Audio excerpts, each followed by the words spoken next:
I prepared a speech as well. Vivian's voice bounced off the vaulted wooden ceiling of St. James Episcopal Church, sharp enough to cut through the thick, suffocating smell of white lilies. Frank was my family for 16 years. I have a right. I did not step back from the wooden podium. I kept my hands clamped on the edges of the oak stand. The paper containing my father's eulogy trembled slightly under my right thumb. 52 people sat in the pews before us, and in the sudden absolute silence, I could hear the heavy breathing of the foreman in the front row and the rustle of Vivian's pastel silk blazer as she stepped up beside me. My father left a specific list of who would speak today, I said. I kept my voice low, hoping to contain the scene, hoping to protect the dignity of the closed mahogany casket resting just a few feet away. Roy and I are the only ones reading. Vivian stopped. She inhaled deeply, a theatrical breath meant to draw every eye in the sanctuary. She turned her head toward the third row where her son sat. "Garrett," she said, "tell your wife to step down." I looked at my husband, the man I had shared a home with for 16 years, the man who had held my hand through 2 miscarriages. Garrett looked down at his polished black shoes. He laced his fingers together and rested them on his knees. He turned his head toward the stained glass window on the far wall. He did not speak. Vivian turned back to me. She stepped closer. The cloying scent of her expensive perfume mixed with the funeral lilies, creating a smell that coated the back of my throat. When she spoke again, her voice dropped to a whisper designed only for my ears. "Who do you think you are?" she asked. "You are just the accountant. I am his daughter," I replied. "I am 44 years old, a certified public accountant who had managed Frank Aldrich's construction firm for the last 2 years of his battle with lung cancer. But in that moment, standing by his casket, I was just his daughter, defending his final wishes." Vivian raised her right hand and slapped me across the face. The sound cracked like a gunshot in the quiet church. It was not a heavy blow, but the sharp sting of skin striking skin echoed all the way to the back doors. Someone in the middle rows gasped. In the front row, Roy Fenton, my father's right-hand man for almost 3 decades, kicked his chair back. The heavy wood scraped loudly against the floorboards as he stood up. I stood perfectly still. I felt the heat rising in my left cheek. I looked at Vivian, whose chest heaved with practiced indignation. Then I looked at Garrett. He still had his eyes fixed on the colored glass window. He had not moved a muscle to stand up to intervene to defend me. 3 seconds of total silence stretched across the room. I reached up and pressed my palm against my stinging cheek. The physical pain meant nothing. The real injury was the profound, suffocating quiet coming from the third row. When someone strikes your wife beside her father's casket and you choose to study the architecture, instead of standing up, you have made a choice. I turned away from the podium. I did not run. I said my father's eulogy on the polished wood. I walked down the center aisle, placing one foot in front of the other with deliberate precision. The rhythmic click of my black heels on the floorboards was the only sound in the building. 52 pairs of eyes tracked my movement. Roy stepped out of his pew and followed me.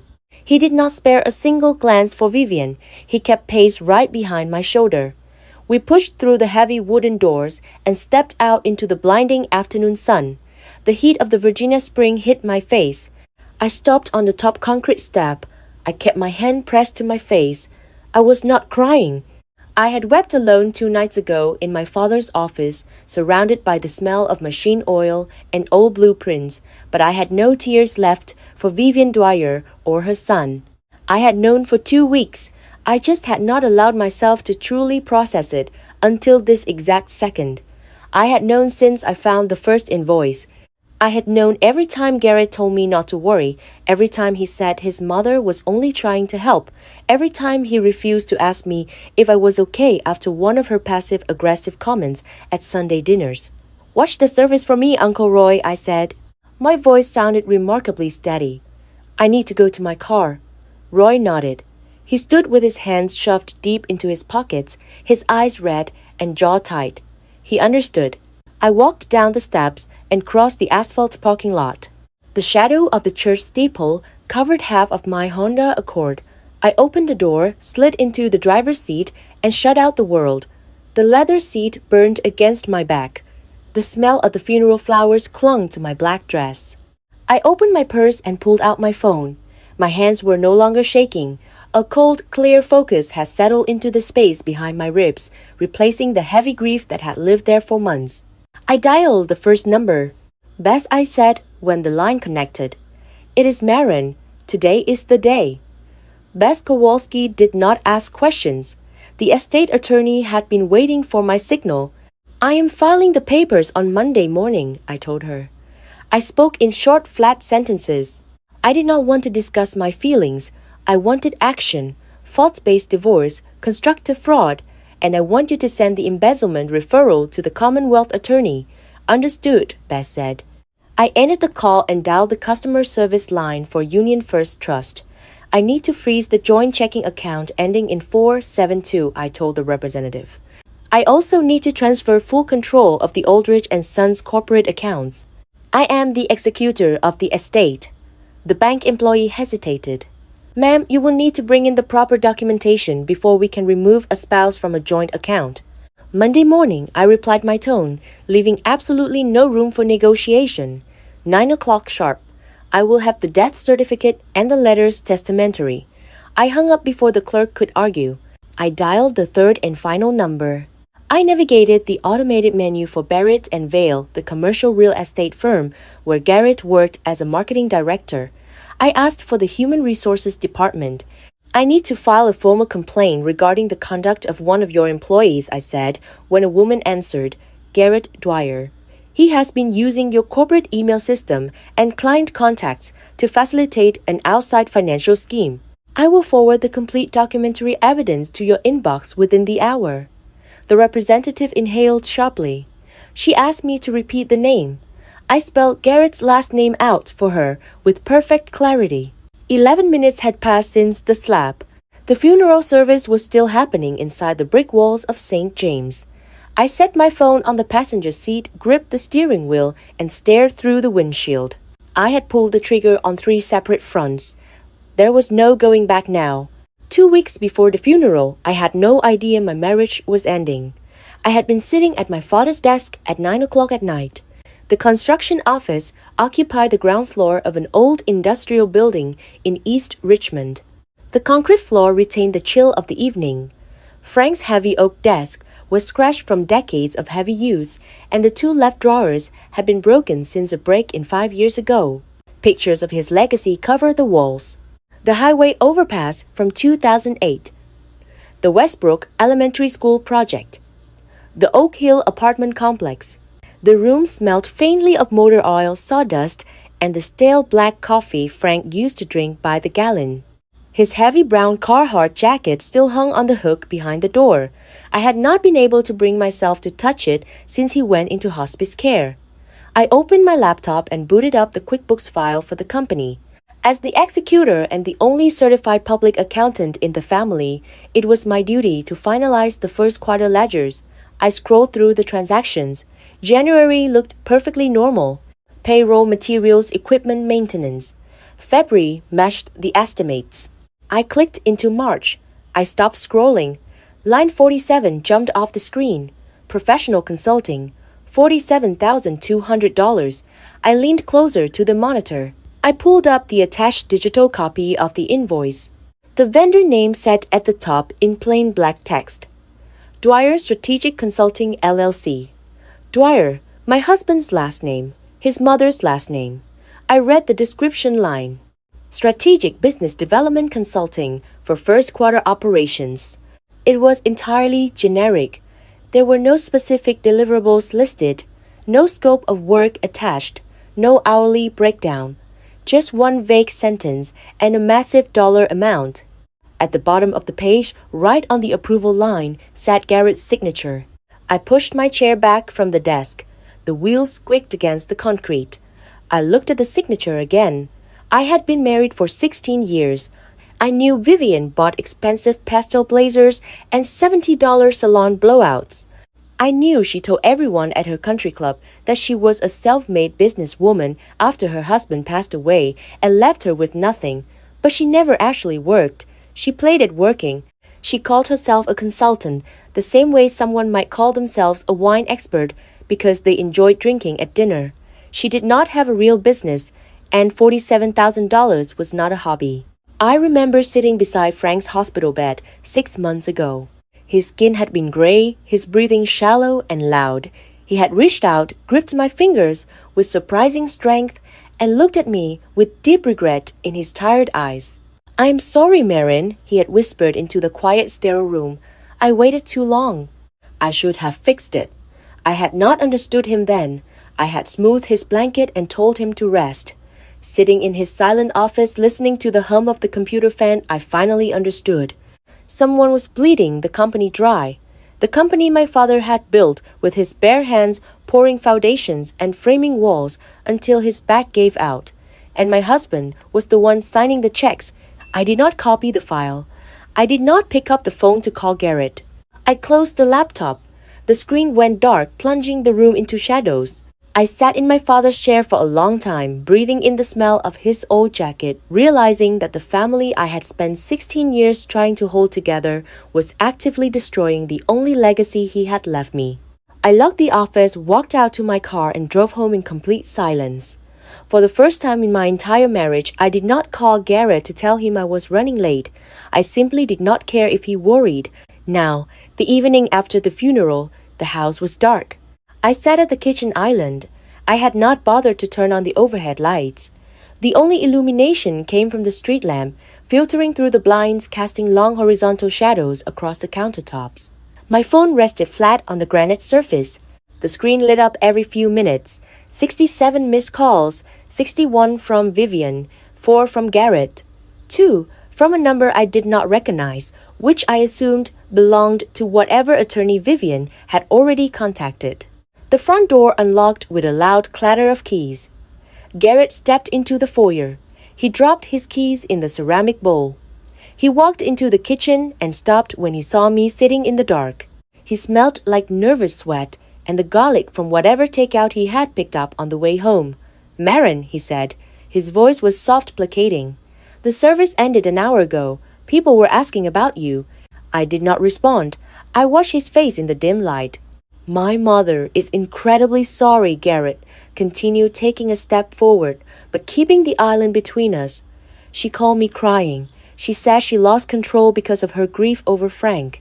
I tapped my finger against the glass screen of my phone, illuminating the unfamiliar phone numbers. "Did you call a lawyer for her yet?" Garrett blinked. He swallowed hard. "I do not know what you are talking about." "Dwyer Strategic Consulting," I said. The words tasted metallic in my mouth. "How many invoices did you sign?"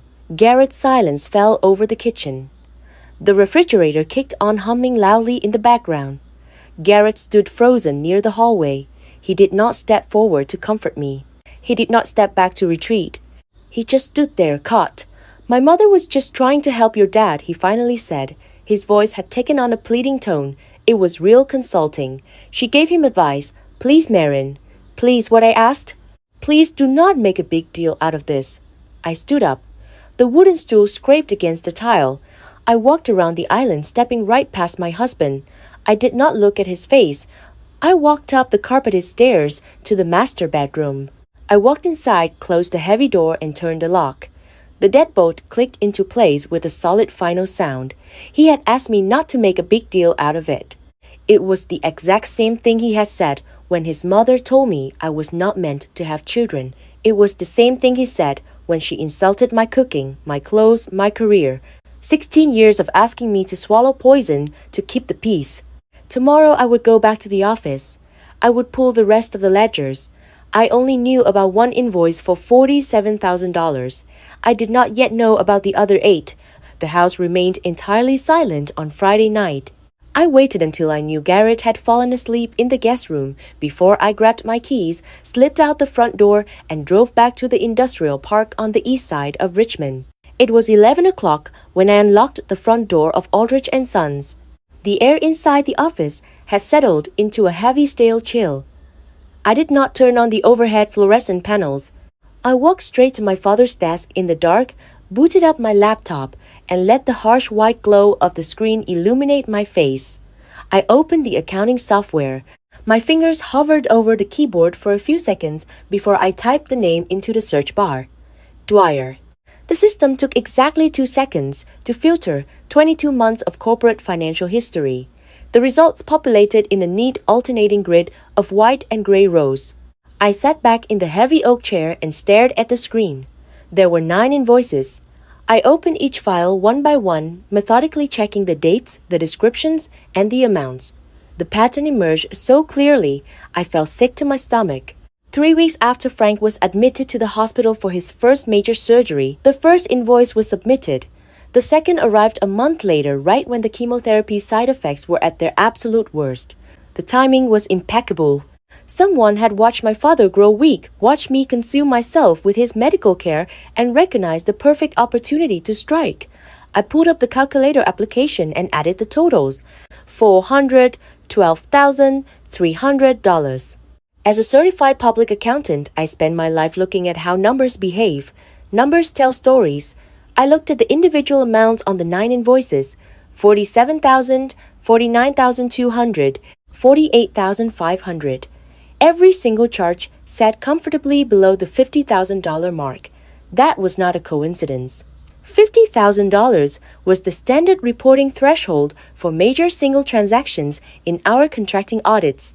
It was the exact number that would trigger a secondary review from the corporate tax software.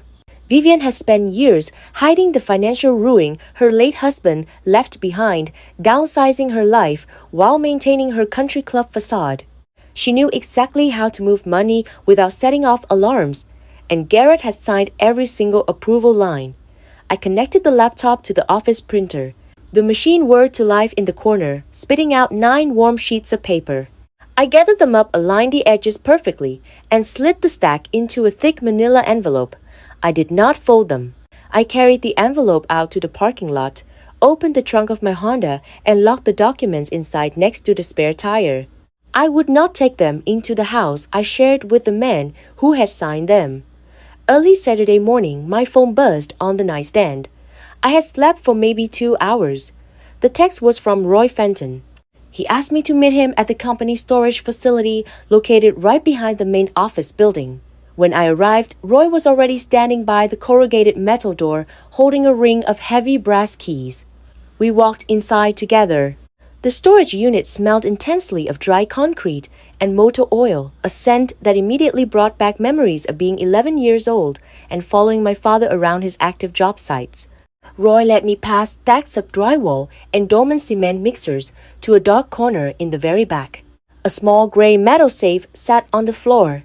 It reached just past my knees and featured a heavy mechanical combination dial.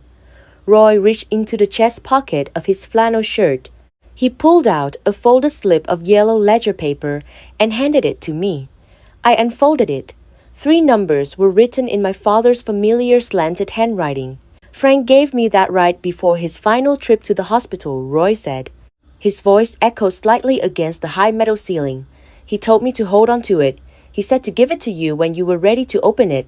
I looked down at the combination. I looked at the heavy steel door of the safe. Oh my. I did not reach out to touch the dial. What did he know Uncle Roy? I asked. The question hung in the dusty air. Roy took off his canvas work hat.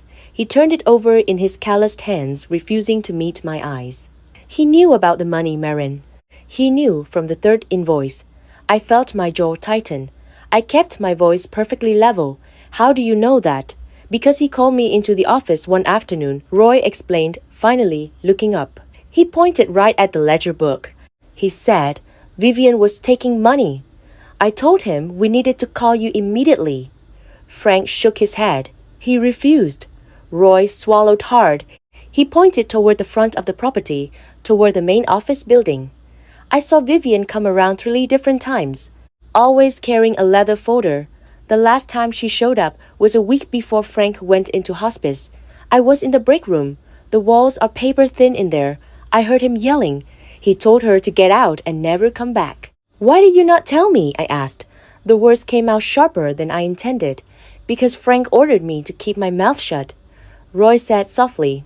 The older man looked entirely defeated, carrying a guilt that did not belong to him.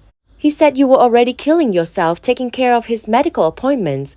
He told me he was going to handle it himself. He did not want you to have to worry about this while he was dying. Roy stepped closer and placed a heavy warm hand on my shoulder. I listened to him. I thought he had time to fix it. I am sorry. I placed my own hand over his. We stood there in the dim light of the storage unit, surrounded by the smell of concrete and oil, standing over a locked metal box. My father had known. He had watched the woman he invited into his family steal the foundation of his company. He had chosen to carry that burden alone because he knew that if he told me the truth, I would have to choose between my father and my husband right at the exact moment my father was leaving this earth. He protected me by remaining silent, but he had also prepared. He had left this safe. I folded the yellow slip of paper and slid it into my pocket. I did not turn the dial. Opening that steel door meant reading my father's final words, facing whatever reality he had locked away for me. I was not ready. I needed to handle the reality waiting for me at home first. When I walked through the front door of our house in Chester that evening, the heavy scent of roasted garlic and melting butter hit me instantly. Garrett was standing at the kitchen stove. The warm yellow pendant lights over the granite island cast a soft glow across the room. 2 expensive crystal glasses filled with red wine sat waiting on the counter. He was wearing a clean button-down shirt, and he had set the dining table without good plates. It was his ultimate peacemaker reflex. Whenever the tension in our marriage rose, Garrett cooked. He tried to manufacture a normal pleasant evening, hoping the smell of good food would magically erase whatever conflict he wanted to avoid. I stopped at the edge of the kitchen. I did not reach for my wine glass. Garrett turned around, holding a wooden spatula. He offered an easy practice smile that faltered the second he saw my expression. "Marin," he said, keeping his tone light and soothing. "My mother called the house all day. She really wants to talk to you. She wants to apologize properly for what happened at the church." "You signed 9 invoices for Dwyer Strategic Consulting," I said. I did not raise my voice. I delivered the words with clinical precision. "Over the course of 22 months, you authorized the transfer of $412,300. The wooden spatula hit the edge of the frying pan with a sharp clatter. Garrett froze. The manufactured piece of the kitchen shattered instantly. "You went into the company books?" he asked. His eyes darted toward the hallway as if looking for an escape route. "I am the executor of the estate," I reminded him. "Reviewing the corporate ledgers is literally my job." Garrett wiped his free hand across his forehead. He took a step toward the island, leaving the stove behind. "Marin, you have to understand. It was a legitimate consulting arrangement. My mother was helping Frank manage the administrative side while he was sick. Managing what I asked. I planted both feet on the hardwood floor. Show me a single deliverable. Show me a quarterly report. Show me a scope of work document. I am a licensed accountant, Garrett. Do you honestly think I do not know what a fraudulent invoice looks like?" He gripped the edge of the granite counter. He refused to look at me, staring instead at the dark red liquid in the wine glasses. "Did you know from the beginning?" I asked. "Or did she convince you after the first transfer?" "Do not talk about her like that." He snapped, a brief flash of defensiveness breaking through his panic. Like what I countered immediately. Like someone asking direct questions. "Are you so used to your mother speaking in circles that you forgot what the actual truth sounds like?" Garrett let go of the counter. His shoulders slumped. The brief flash of anger vanished, replaced by the cowardly submission I had spent 16 years making excuses for. "She told me. Frank agreed to it," he said quietly. His voice barely carried over the sound of the butter sizzling in the pan behind him. "She said the consulting fees were a strategy to help lower the corporate tax burden for the construction company." I believed her. Every single one of those 9 invoices was written for just under $50,000. I said, watching his face carefully. "Who taught you to use that specific number?" Garrett swallowed hard. The muscle in his jaw twitched. "She told me to keep the payments under that limit. She said it would simplify the bookkeeping for everyone. It avoids the automatic reporting thresholds for the Internal Revenue Service," I corrected him. "Your mother knows significantly more about corporate evasion than you seem to realize." He looked up at me then. His eyes were wide and pleading. "I trusted my mother, Marin." 3 words. I trusted my mother. I looked at the man standing across from me. 16 years ago, he had kneeled in my father's backyard right next to the wooden fence Frank had built and asked me to marry him. My father had watched from the kitchen window and nodded his approval. It was the exact same man, but everything else was entirely different. He trusted his mother. He did not ask his wife, the actual financial professional in the family. He did not ask my father, the man whose money he was actively transferring. He just blindly signed his name to 9 separate documents because Vivian told him to do it. He chose the path of least resistance. He chose his mother just as he had always done. I turned around and started walking toward the stairs. "Where are you going?" Garrett called out from the kitchen. Panic laced the edges of his voice. I paused on the bottom step. I did not turn my head to look back at him. "I am not going anywhere," I told the empty hallway. "You are the one who will be leaving. I just have not decided exactly when." I walked up the carpeted stairs, stepped into the master bedroom, and pulled the door shut. The deadbolt clicked into place with absolute finality. I sat on the edge of the mattress and stared at the wall. I finally had the evidence I needed to destroy Vivian's lie. But out in the dark industrial park inside a cold storage unit, the metal safe was still waiting for me. Monday morning arrived with a heavy overcast sky that matched the concrete structures of downtown Richmond. I parked my Honda in the underground garage of the legal district, grabbed my purse, and walked toward the glass and steel building that housed Kowalski and Pham. The manila envelope, carrying 9 printed invoices, felt strangely heavy in my hands, as if the paper had absorbed the actual weight of the $412,000 my husband and his mother had stolen. The law firm smelled like expensive lemon polish, fresh carpet, and strong coffee.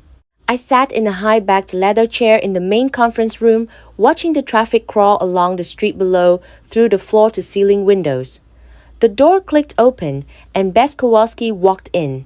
She wore a sharp navy suit, carrying a legal pad and a silver pen. My father had trusted her with his estate planning because she never wasted time with empty sympathy, and today was no different. I slid the envelope across the polished mahogany table. Bess sat down, adjusted her glasses, and pulled the documents out.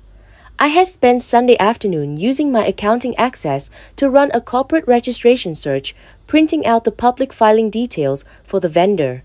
I placed that sheet right on top of the stack. For 10 straight minutes, the only sound in the room was the crisp rustle of paper turning and the faint hum of the central air conditioning. Bess read every line. She compared the dates on the invoices to the dates of my father's hospital admissions. "Delaware," Bess finally said. She set her pen down and looked across the table. "The limited liability company is registered in Delaware. That is entirely intentional. They do that to avoid the public filing requirements we have here in Virginia. No listed employees, no other clients. And the registration date is exactly 3 weeks after Frank went in for his first major surgery." She leaned back in her chair, tapping her index finger against the legal pad. "Marin, this is not a consulting arrangement. This is embezzlement. I want 2 things," I told her, keeping my voice perfectly steady. I kept my hands folded in my lap so she would not see my knuckles turning white.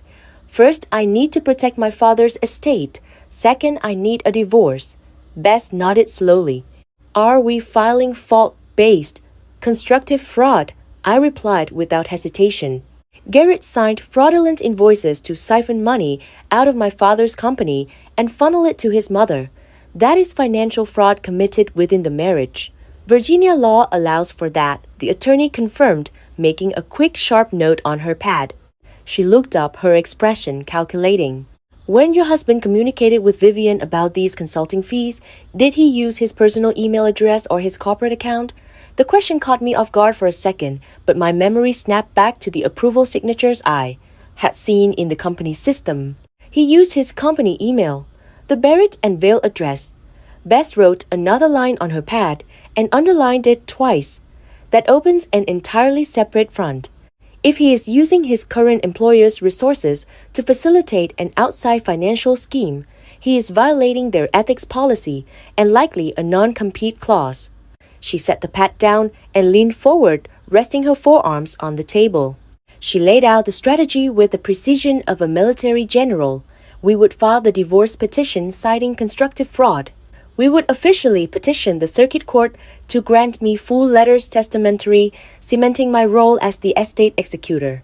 She would hire a forensic accountant to trace every single dollar moving through the Delaware company. Finally, we would prepare a criminal referral for the Commonwealth Attorney citing Virginia Code, Section 18.2-111 for felony embezzlement. I agreed to every single step. The tight knot in my chest began to loosen, replaced by the cold satisfaction of finally taking control.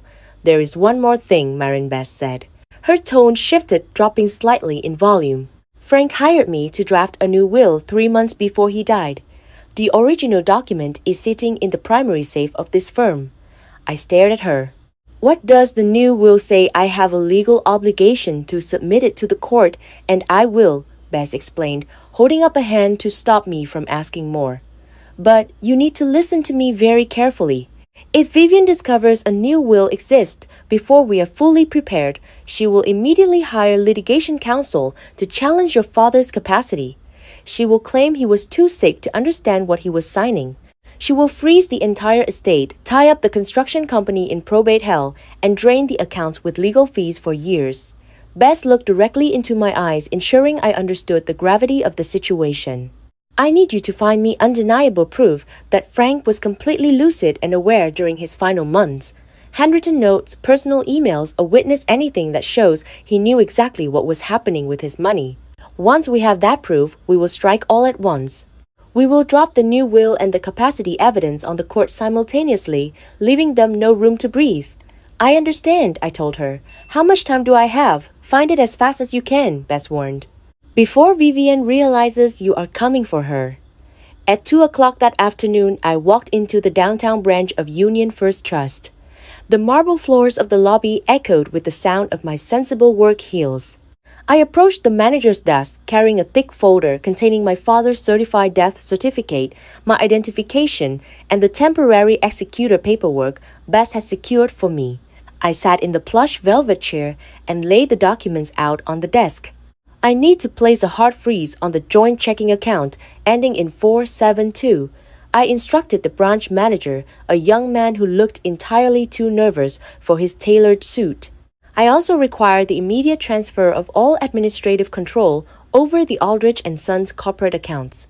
Everything moves under my name as the sole executor." The manager reviewed the death certificate, his eyes darting between the raised seal and my face. "Mrs. Dwyer, freezing a joint marital account usually requires both parties. Does your husband know you are initiating this hold? Mr. Dwyer is not the executor of this estate," I said. My voice was completely flat, offering zero warmth and zero room for debate. "And as of this morning, we are entering divorce proceedings regarding financial fraud. Freeze the account." The manager swallowed hard, typed frantically on his keyboard, and processed the request. Garrett found out the next evening. I was standing in the kitchen of our Chester home on Tuesday night, pouring a glass of cold water when the front door flew open. Garrett marched down the hallway, his face flushed red and his tie loosened around his neck. He held his phone out like a piece of evidence. "My debit card just declined at the gas station," he said, his voice pitching high with panic. I called the bank. They told me the joint account is completely frozen by the executor. "Marin, what are you doing?" I took a slow sip of water. The glass was cold against my palm. I watched my husband unravel, watching the exact moment he realized I was not going to quietly accept his apology. "I am protecting the remaining assets," I told him calmly. "You cannot just freeze our money," Garrett argued, running a hand through his thinning hair. "We have a mortgage. We have bills. You are making a massive mistake here." "The only mistake I made was waiting 16 years to check the ledgers," I replied. I set the glass down on the granite counter. The solid clink of glass against stone echoed in the quiet kitchen. "You should probably call your mother. I am sure her consulting business can float your expenses for a while." I walked past him, leaving him standing in the middle of the kitchen with his useless debit card. He did not try to follow me upstairs. He finally understood that the war had already started and he was completely unarmed. On Wednesday evening, the house was silent. Garrett had packed a small overnight bag and retreated to his friend's apartment in Norfolk, unable to handle the suffocating tension of living under the same roof. I was sitting at the dining table reviewing the construction company payroll files when my cell phone vibrated against the wood. The screen displayed Roy Fenton's name. I answered immediately. Marin, the older foreman, said, his voice gruff and quiet. "I just got a call from Hank over at the Oak Hill site. Vivian has been calling around. She invited you over to her house in Henrico for dinner tonight to talk things through, did she not?" She left a voicemail, I confirmed. I had listened to Vivian's sweet, dripping tone, asking me to come over like adults and sort out this silly misunderstanding. I had deleted it halfway through. "I am not going." "Good." "Do not go near that woman," Roy warned, the protective edge in his tone unmistakable. "I need to tell you something else, something I remembered after you left the storage unit." I closed the payroll spreadsheet and gave him my full attention. "I am listening." A week before the funeral, right before Frank went back to the hospital for the last time, Vivian came to the office, Roy explained. I could hear the sound of traffic in the background. He was likely sitting in his truck. "I told you, they argued." But I did not tell you exactly what they argued about. I heard her through the drywall. She was trying to convince Frank to delay updating his will. My grip on the phone tightened. The plastic case pressed hard against my fingers. She told him he was too sick to make important legal decisions. Roy continued his disgust, evident in every syllable. She said he needed to wait until he was thinking clearly, and Frank laughed at her. A harsh, terrible laugh. He told her he was not getting better, and he already knew exactly how much money she had taken from the company. That was their last conversation, Roy finished softly. She knew he caught her. I thanked Roy and ended the call. I sat alone in the darkening dining room, listening to the hum of the refrigerator, letting the pieces slide into place. Vivian had not just been stealing money. She had been actively trying to manipulate my father's final legal documents. Under the old will, the one I had seen years ago, there was a specific son-in-law provision. It was a $50,000 payout explicitly designated for Garrett, a gesture my father had made early in our marriage to make him feel like part of the family. If Frank updated his will after discovering the fraud, that $50,000 would vanish. Vivian wanted to protect her son's payout while simultaneously keeping her lucrative consulting scam alive. But Frank had outsmarted her. He had already updated the will with Baz. He had done it in secret 3 months before his death, ensuring Vivian had no opportunity to interfere. My father had fought for his legacy until his dying breath. A new wave of determination washed over me, cold and absolute. Baz's forensic accountant was currently ripping into the Delaware company records. The corporate structure was unspooling, revealing every stolen dollar. And the secret, Will was sitting in a downtown vault, waiting for the right moment to destroy Vivian Dwyer's entire facade. All I needed was the proof of my father's mental capacity. I needed the undeniable evidence that Frank knew exactly what he was doing. I thought about the dark oil-stained storage unit behind the construction office. I thought about the gray metal safe sitting on the concrete floor and the yellow slip of paper resting in my coat pocket. My father had left something in there for me. He had promised to take care of me, and he had spent his final days ensuring I had the weapons I needed to fight back. I just had to be ready to open the door. Thursday morning brought a heavy, unrelenting rain that washed down the floor-to-ceiling glass windows of the Kowalski and Pham conference room. The sky over downtown Richmond hung low and gray, matching the cold, sterile atmosphere of the legal office. I sat in a high-backed leather chair holding a mug of black coffee that had gone lukewarm 20 minutes ago. The room smelled faintly of dry erase markers and the lemon polish they used on the massive mahogany table. Beth sat directly across from me, her posture perfectly straight, her hands folded neatly over her legal pad. To her right sat Walt Feeney. Beth had hired the forensic accountant on Tuesday, and Walt had spent the last 48 hours tearing through the corporate filings and banking records with the kind of quiet, ruthless efficiency I deeply respected. He was a small, unassuming man who wore wire-rimmed glasses and let his spreadsheets do all the talking. The projector mounted on the ceiling hummed a low, steady note, casting a bright white rectangle against the far wall. Walt clicked a button on his laptop and the first light appeared. I tracked the registration of Dwyer Strategic Consulting. Walt began his voice, dry and devoid of any theatrical inflection. The limited liability company was incorporated in Delaware. That is a standard maneuver for individuals who want to avoid the stringent public disclosure laws we maintain here in Virginia.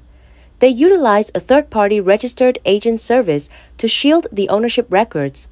However, once we cross-reference the routing numbers on the cleared checks, the corporate veil collapsed entirely. Walt clicked to the next slide. A massive organizational chart appeared drawn in sharp black lines. At the very top sat a single name, Vivian Dwyer. She owns 100% of the entity, Walt stated, pointing a laser pointer at the top box. The company has 0 registered employees. It maintains 0 physical office space. It hosts no active website. Most importantly, it has never filed a tax return for the income received over the last 22 months. Furthermore, a thorough audit of their banking activity reveals absolutely no other clients.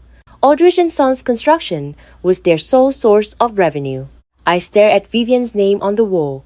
The bright light from the projector illuminated the dust motes floating in the cold air of the conference room. I was a licensed accountant, and seeing the fraud laid out in such clinical, undeniable terms made the reality of the theft settle heavy and solid in my stomach. "Let us follow the money," Walt continued, pulling up a new spreadsheet filled with highlighted green and red rows. $412,300 left your father's construction firm. It landed in the Delaware corporate account. From there, the funds were immediately dispersed into Vivian's personal banking accounts at a separate financial institution, deliberately keeping the money far away from the Union First Trust branch where you and your husband bank. Walt adjusted his glasses, looking down at his notes. $180,000 went straight to various creditors. It appears Vivian was quietly drowning in high-interest credit card debt and a secondary mortgage left over from her late husband's failed investments. She cleared every single balance using the construction funds. I gripped the handle of my coffee mug. The ceramic felt cold against my knuckles. My father had poured concrete in the blazing Virginia summers to build that wealth, and Vivian had used it to erase the financial ruin Harold had left behind preserving her precious country club facade. $87,000 went to personal expenditures, Walt said, his tone remaining perfectly neutral. Luxury travel agencies, high-end salon appointments in Henrico retail purchases. $50,000 remained sitting untouched in the primary checking account. Walt paused. He looked at Bess, and then he looked directly at me. The final slide clicked onto the wall. The remaining $95,000 was transferred directly into a personal checking account belonging to your husband, Walt revealed. These transfers were labeled as maternal gifts. They entirely bypassed your joint marital finances. The air in the room seemed to vanish. I stopped breathing. The hum of the projector suddenly sounded overwhelmingly loud in my ears. $95,000. Garrett had stood in our kitchen on Sunday night, begging for my forgiveness, swearing he had been manipulated by his mother, crying tears of supposedly genuine remorse. He had played the foolish, naive peacemaker who only signed the documents because he believed he was helping my father with a tax strategy. He had pocketed nearly $100,000 of stolen money. He had watched his personal bank balance swell while my father lay dying in a hospital bed, and he had come home every single night, sat across from me at the dinner table, and asked what I was cooking. "There are no deliverables," Walt concluded, shutting his laptop. The bright projection on the wall disappeared, plunging the room back into the gray morning light. There are no meeting notes. There are no detailed contracts. There is absolutely nothing in these records to prove a single minute of actual consulting work ever occurred. Bess picked up her silver pen. She tapped it once against her legal pad, a sharp, decisive sound. "This is more than enough for the criminal referral," the attorney said, her eyes locked on mine, "and it changes the entire landscape of your divorce. The $95,000 Garrett received constitutes a direct dissipation of marital assets. He profited from a fraudulent scheme against your family. That is catastrophic marital misconduct. I looked down at the dark surface of the mahogany table. $412,000. The sheer audacity of the theft required a level of entitlement I could not fully comprehend. They had bled my father dry, and they had done it while smiling at me in church. "Print the entire report," I told Walt, my voice sounding hollow but completely steady. "I want hard copies of every single transfer." Friday evening found me back at the Aldrich and Sons corporate office. The rain had finally stopped, leaving the industrial park smelling of wet asphalt and damp earth. Armed with the forensic report, I possessed a new terrifying clarity. As the executor, I held full administrative privileges over the corporate server. My father had trusted me with the digital keys to the kingdom years ago. I decided to use them. I opened the backend of the email server and ran a comprehensive search for Garrett's name. I wanted to see exactly how he had communicated the fraudulent invoices to the internal bookkeeping system before I took over the quarterly reviews. The search query returned a long list of internal communications.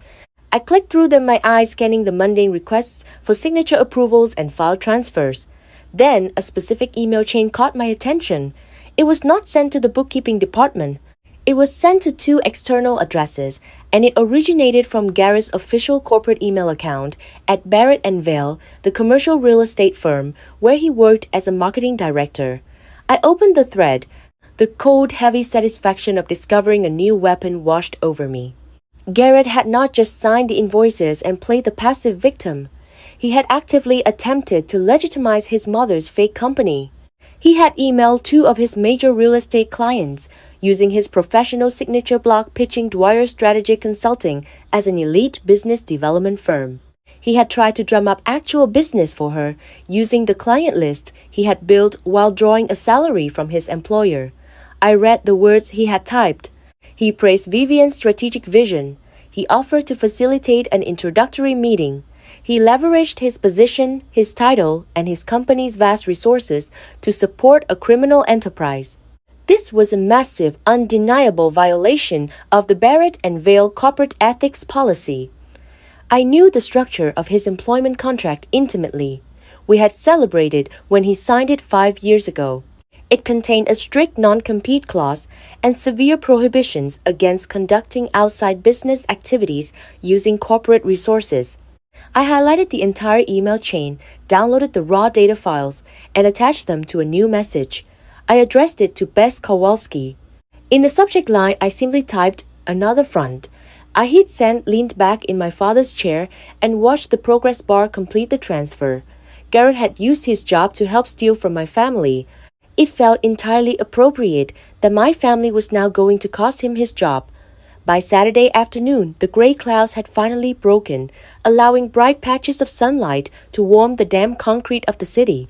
I drove to a small diner located a few miles away from the Oak Hill apartment complex, one of the massive projects my father had successfully completed 3 years ago.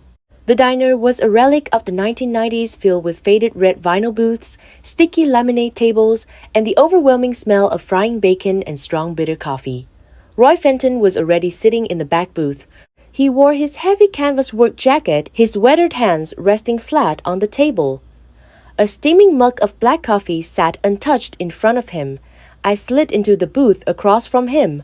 The waitress dropped off a mug for me without asking, poured the dark liquid, and walked away. Roy reached into the breast pocket of his jacket and pulled out a small worn leather notebook. The edges of the pages were curled and stained with dirt. He placed it carefully on the table between us, treating it with a quiet reverence. "I went through my old logs," the foreman said. His voice was rough, carrying the gravelly texture of a man who had spent 3 decades breathing in construction dust. "I write everything down on the job sites. Materials, weather delays, arguments with contractors. I wrote down every single time Vivian showed up at the office." He opened the little book. The pages were filled with his tight, blocky handwriting. Frank knew everything Marin Roy stated, looking directly into my eyes. He figured it out the week after the 3rd invoice cleared the bank. That was when he called me into the office and pointed at the ledger. I gripped my coffee mug, feeling the heat seep through the thick ceramic. "You told me he refused to call me. You told me he ordered you to stay quiet. I need to understand why, Uncle Roy.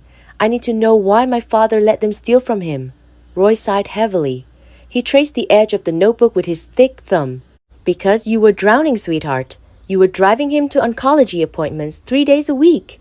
You were managing his pain medications, fighting with the insurance companies, and running the legitimate side of the business. You looked like you were going to collapse from the sheer exhaustion of keeping him alive." The older man leaned forward, his eyes shining with unshed tears. Frank looked at me across that desk, and he told me the truth. He said, "Maren is taking care of me. I do not want the girl to have to worry about this too. I will handle it." I stared at the scarred surface of the laminate table. The diner noises around us, the clattering of plates, the low murmur of conversation all faded into the background. He knew Garrett was signing the approvals. Roy continued his voice, dropping to a low, painful register. "Frank was a smart man. He knew that if he exposed the fraud right, then he would force you to confront your husband's betrayal. He knew it would destroy your marriage. And he absolutely refused to force his daughter to choose between her dying father and her husband while she was already preparing a funeral." The revelation hit me with the force of a physical blow. The breath rushed out of my lungs, leaving me entirely hollow. My father had not kept the secret because he thought I was incapable of handling the financial reality. He had kept the secret out of a profound, devastating love. He had chosen to let Vivian drain his bank accounts rather than break my heart while he was strapped in a hospital bed. He had absorbed the betrayal, carrying the weight of Garrett's complicity in total silence just so I could have a few more months of false peace. As he got weaker, the fourth and fifth invoices slipped through. Roy explained, closing the small leather notebook.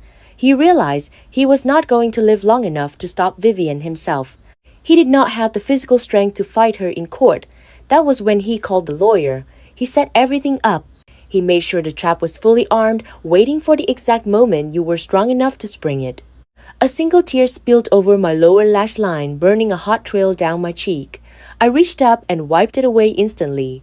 Frank Aldridge had protected me his entire life. From the moment I burned my hand on the welding equipment when I was 11 years old, he had thrown himself between me and the dangers of the world. And even as cancer hollowed out his lungs, even as his own son-in-law facilitated the theft of his legacy, his only thought had been shielding me from the emotional wreckage.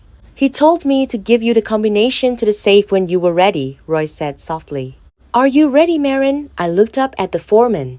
The terrible knot of grief and confusion that had choked me since the morning of the funeral finally dissolved, replaced by a cold, brilliant clarity. My father had sacrificed his own peace of mind to protect mine. I owed it to his memory to finish the war he had quietly started. "I am ready," I told him. I picked up my coffee mug and took a long sip of the bitter black liquid. The investigation was complete. The forensic trail was documented. The email evidence was secured. Bess Kowalski was drafting the destruction of Vivian's empire, and Garrett was completely exposed. All that remained was the final weapon my father had locked away in the dark. Tonight, I would return to the storage unit. Tonight, I would open the safe, read my father's final words, and collect the ammunition required to burn Dwyer's strategic consulting to the ground. The rain from earlier in the week had finally cleared by Sunday evening, leaving the air outside my house thick and humid. The crickets in the backyard chirped in a loud rhythmic chorus that bled through the closed windows of the living room. I sat in my father's old leather armchair. I had driven to the construction office that morning and hauled the heavy piece of furniture into the back of my Honda, needing something in this massive quiet house that still smelled like him. The worn brown leather smelled faintly of sawdust and peppermint, and sitting in it made the empty rooms feel slightly more manageable. I held a glass of ice water in my right hand. The condensation dripped down the sides, pooling against my fingers, but I did not set it down.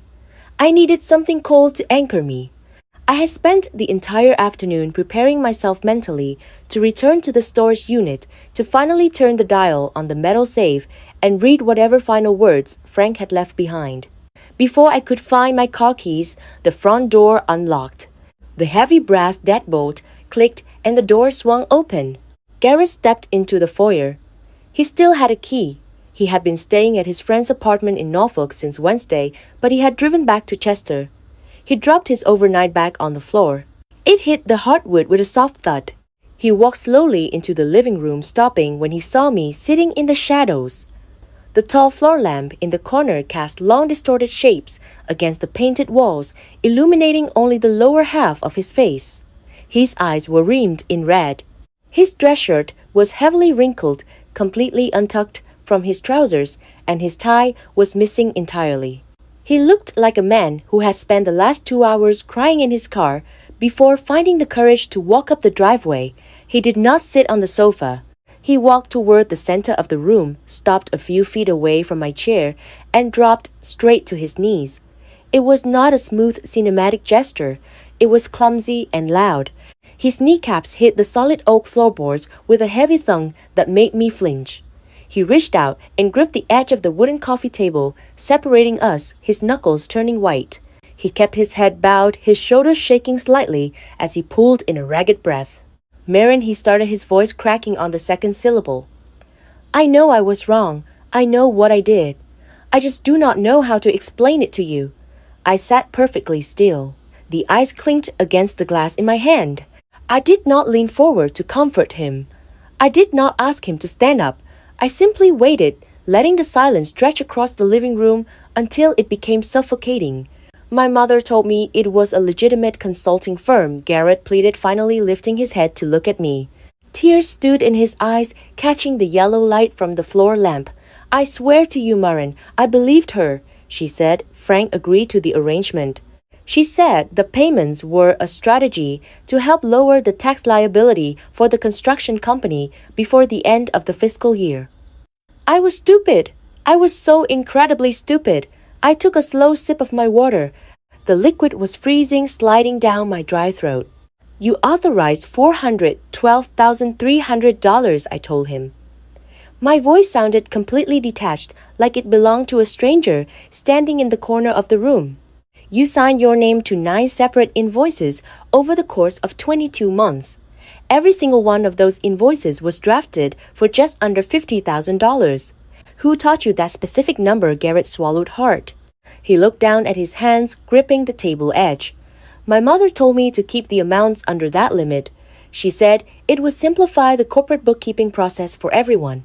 It avoids the automatic reporting threshold for the Internal Revenue Service, I corrected him. Your mother knows exactly how to move large sums of cash without triggering an external audit. She planned the entire schedule. Garrett squeezed his eyes shut.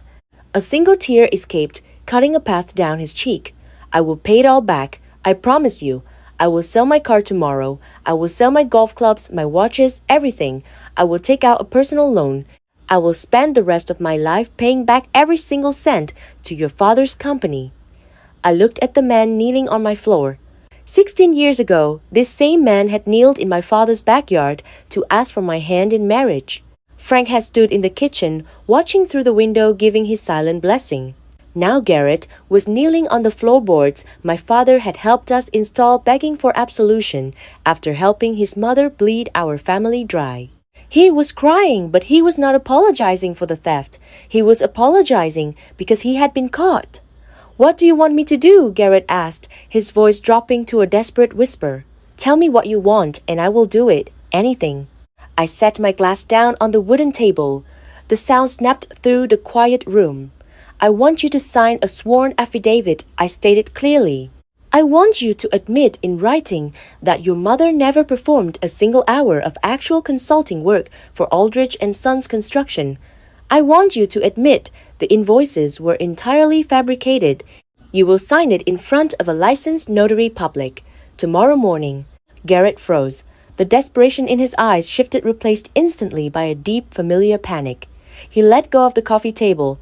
Marin, if I sign a legal document like that, my mother will be furious, he stammered, pulling his hands back. She will completely disown me.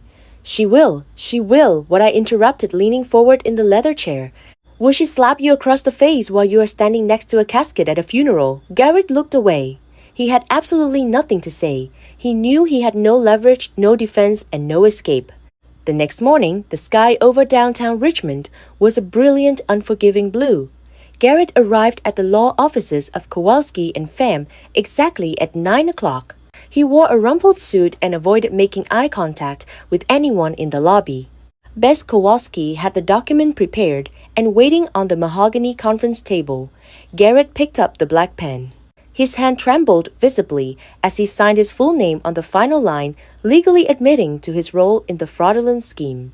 The notary public, a stern woman from the front desk, stamped the paper with a heavy mechanical click. I stood by the window, my arms crossed over my chest, watching the entire transaction without saying a single word. Bess collected the paper and slid it into her pristine manila folder. That afternoon, Bess filed the official petition for divorce in the circuit court. The grounds were fought based explicitly citing constructive fraud against the marital estate. A process server handed Garrett the formal papers at 5 o'clock that evening. He looked at the thick envelope, looked at the server, and walked away. For the very first time in our 16-year relationship, he did not ask me to stop. He did not tell me I was overreacting. I thought the surrender was genuine. I thought the tears he shed on my living room floor meant he had finally realized the magnitude of his betrayal. I was completely wrong. On Wednesday afternoon of the third week, Bess called me back into her office. The air conditioning was running high, making the conference room feel like a meat locker. Walt Feeney, the quiet forensic accountant, was already sitting at the table with his laptop open and a new stack of printed spreadsheets resting in front of him. Bess did not bother with pleasantries. Her face was set in a hard, grim line. Garrett did not just sign the affidavit, Bess said the moment I sat down. He has been busy. Walt adjusted his wire-rimmed glasses and pulled a single sheet of paper from the stack. He slid it across the polished wood toward me.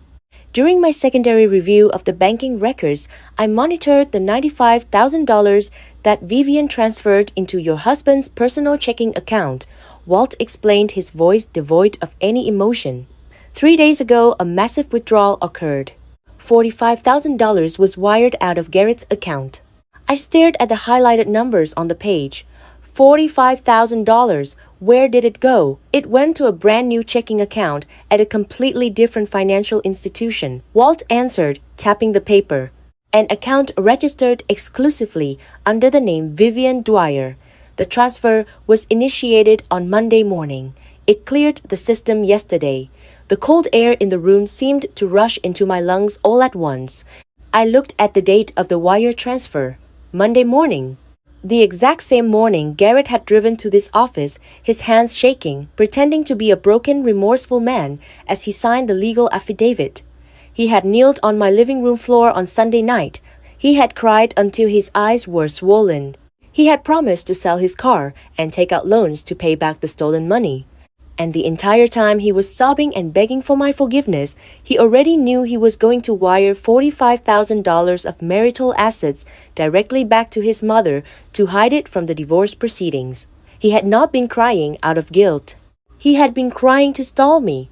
Vivian had orchestrated the entire performance.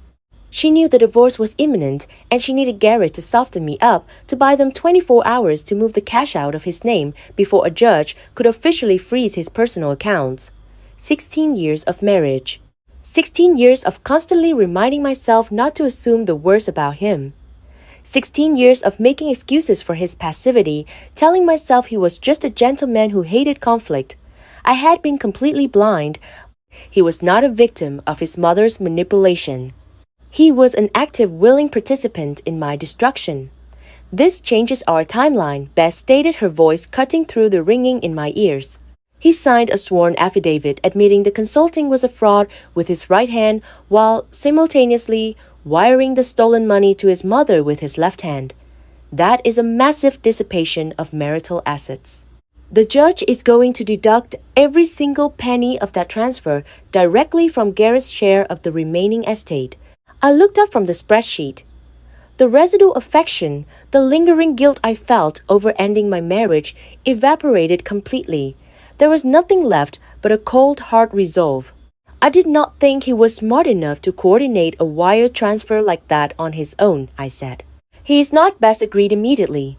Vivian directed the entire maneuver. She is trying to drain the board before we can trap her pieces. File the emergency motion, I instructed my attorney, my voice ringing clear and steady in the quiet room. I want the judge to see this wire transfer immediately. Show the court exactly who he is. The following evening, I was walking through the downstairs hallway of my empty house. The silence in the building was profound. Without Garrett's heavy footsteps or the constant hum of the television in the background, the house felt like a cavernous museum. I was carrying a stack of mail toward the kitchen counter when my cell phone vibrated violently in my pocket. I pulled it out and looked at the screen. Vivian Dwyer. It was the first time she had dared to call my personal number directly since she slapped me across the face beside my father's casket. I stared at the glowing name for 3 full seconds, listening to the phone buzz in my palm. I pressed the green button to accept the call and simultaneously tapped the icon to begin recording the audio. Virginia is a one-party consent state regarding telephone communications. As long as one person in the conversation is aware of the recording, it is completely legal and admissible in a court of law. I lifted the phone to my ear. I am listening, Marin Vivian said. Her voice was dripping with that familiar honeyed condescension she usually reserved for waitstaff and bank tellers. We need to speak to one another like adults. This situation has gotten entirely out of hand. The situation is exactly where it needs to be, I replied calmly. Vivian sighed loudly into the receiver, a theatrical sound of immense patience. I do not know what you think you are doing with these lawyers and these court petitions, but you are actively destroying this family. Frank would be absolutely heartbroken to see you behaving this way. He would never want this. My fingers tightened around the phone. She had the audacity to invoke my father's name. Frank ordered you to get out of his office and never come back, I said, keeping my tone perfectly level. That happened 3 weeks before he passed away. Do you remember that conversation, Vivian? Because Roy Fenton was sitting in the break room and he heard every single word. A long, heavy silence stretched across the line. The honeyed sweetness completely vanished from her tone. When she spoke again, her voice was cold, sharp, and entirely devoid of pretense. I do not know what that old foreman told you, Vivian snapped, the mask finally slipping. But you need to get your facts straight. That consulting arrangement was perfectly legal. Frank agreed to every single term. He authorized the payments himself. And if you think you can use that outdated ancient will to cut me out of this estate, you are severely mistaken. I walked into the kitchen and stopped by the granite island. She was walking directly into the trap. You claim Frank agreed to the consulting firm, I said, guiding the conversation carefully. But you also visited him at the office, specifically to beg him not to update his last will and testament. Why would you do that, Vivian? If everything was legal, why were you so desperate to stop him from signing new legal documents? I was protecting him, Vivian shot back quickly. He was incredibly sick. He was on massive doses of pain medication. He was not in his right mind, and he had no business signing important legal papers when his mental capacity was compromised. You mean his capacity to cut Garrett out of the $50,000 family provision, I countered smoothly. That is the real reason, is it not? You wanted to keep the cash flowing from the fake consulting firm, but you also wanted to ensure your son collected his guaranteed payout when my father died. Vivian let out a short, bitter laugh. You truly do not understand how the real world works, do you? I kept this family together. I managed the relationships you were too socially inept to handle. You have no idea what it takes to run a business empire. You are just the accountant. I looked at my reflection in the dark glass of the kitchen window. I was not the terrified daughter crying in the hospital anymore. I was not the obedient wife swallowing insults to keep the peace. I am a certified public accountant, I told her, enunciating every single syllable with lethal precision. I am fully licensed by the state board, and I am recording this telephone call. The silence on the other end of the line was absolute. For 5 seconds, I could hear her sharp, rapid breathing. Then the line went dead with a loud click. I lowered the phone from my ear.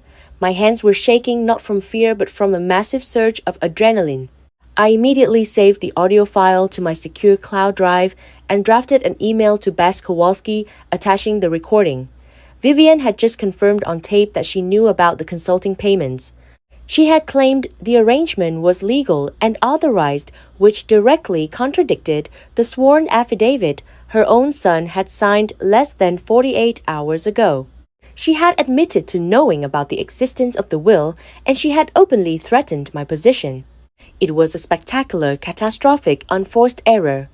But as I stood in the quiet kitchen, listening to the rain begin to patter against the roof again, I knew the war was far from over. Vivian Dwyer was arrogant, but she was not stupid. The moment she heard the word recording, she would call the most aggressive litigation firm in the city. The counterattack was coming, and it was going to be brutal. I looked toward the hallway. I did not have time to wait anymore. I needed the final piece of evidence to prove my father's mental capacity. I needed to know exactly what he had hidden from her. I grabbed my car keys from the ceramic bowl by the door. Tonight, I was going back to the concrete storage unit. Tonight, I was opening the safe. I had grabbed my keys on Thursday night with every intention of finally opening the safe. I drove through the wet streets of Richmond, parked in the dark lot of the industrial park, and unlocked the heavy corrugated metal door of the storage unit. I stood in the absolute dark for nearly an hour. The smell of dry concrete and old diesel fuel wrapped around me, pulling me back to a childhood spent following my father around his job sites. I held the yellow slip of paper with the combination in my hand, but my courage completely failed. Opening that steel door meant confronting Frank's final words. It meant accepting that he was truly gone, and it meant officially starting a war that would leave my entire life in ashes. I turned around, locked the unit, and drove back to Chester. I spent the weekend pacing the empty floors of my house, waiting for Vivian Dwyer to make her move. The retaliation arrived on Monday morning at exactly 8 o'clock. Bess Kowalski called my cell phone before I had even finished my first cup of coffee. Her voice usually held the steady, unbothered cadence of a woman who had seen every possible variation of family betrayal, but this morning, a sharp edge clipped her words. She told me to get to her office immediately. When I walked into the downtown conference room, the air conditioning was running high enough to raise goosebumps on my arms. Bess stood by the massive mahogany table. She did not offer me a seat right away. Instead, she pointed a silver pen at a thick stack of heavy cream paper resting in the center of the wood. "You need to sit down, Marin," my attorney instructed. I pulled out a leather chair and sank into it. The thick document bore the embossed logo of Crawford and Lyle, one of the most aggressive and expensive estate litigation firms in the state of Virginia. Vivian had not just hired a lawyer. She had hired an entire army of corporate litigators who specialized in tearing grieving families apart for profit. They filed an emergency petition with the circuit court at the opening bell this morning. Bess explained, remaining standing as she paced the length of the table.